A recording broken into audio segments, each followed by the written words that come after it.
ఒక నిరుద్యోగ యువకుడు తమ్ముడు పేరు నిజామాబాద్ జిల్లా డోంగ్లీ గ్రామానికి చెందినటువంటి తమ్ముడు ఉమేష్ ఇంజనీరింగ్ పూర్తి చేసి రేవంత్ రెడ్డి ఉద్యోగాలకు ఎప్పుడు నోటిఫికేషన్ ఇస్తాడా, జాబ్ క్యాలెండర్ ఎప్పుడు అమలు చేస్తాడా అని హైదరాబాద్ లో ఉంటూ కోచింగ్ తీసుకుంటున్నాడు ఉమేష్. అయితే రేవంత్ రెడ్డి ప్రభుత్వం మొదటి ఏడాది ఇస్తామన్న 2 లక్షల ఉద్యోగాలు ఇవ్వలేదు. హైదరాబాద్ లో బస్ పాస్ తీసుకొని రోజు కోచింగ్ సెంటర్ పోయి కోచింగ్ తీసుకుంటామంటే మొన్నటి వరకు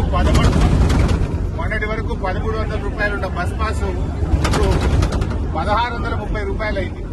ఒక నిరుద్యోగ యువకుడి మీద 330 రూపాయల భారం రేవంత్ రెడ్డి ప్రభుత్వం వేసింది. ఆడోళ్ళకు ఫ్రీ అంటివి, మగపిల్లల దగ్గర డబ్బులు వసూలు చేస్తుంది. ఇవాళ ఒక పేద ప్రైవేట్ కంపెనీలో ఉద్యోగం చేసే యువకుడు, ఒక అవుట్ సోర్సింగ్ ఉద్యోగి, నువ్వు ఒక్కొక్క రోజు టికెట్ మీద 10 నుంచి 20 రూపాయలు పెంచావు. 20 రూపాయలు పెరిగిందంటే నెలకు 600 రూపాయలు ఆ చిరు ఉద్యోగి మీద భారం పడుతుంది, ఆ అవుట్ సోర్సింగ్ ఉద్యోగి మీద భారం పడుతుంది. అంటే ఆర్టీసీ బస్సుల్లో ప్రయాణం చేసే ప్రతి నిరుద్యోగులు గాని, చిరు ఉద్యోగులు గాని, ప్రైవేట్ కంపెనీల్లో పనిచేసే వాళ్ళ మీద నెలకు 300 నుంచి 600 రూపాయల భారం వేసిండు రేవంత్ రెడ్డి.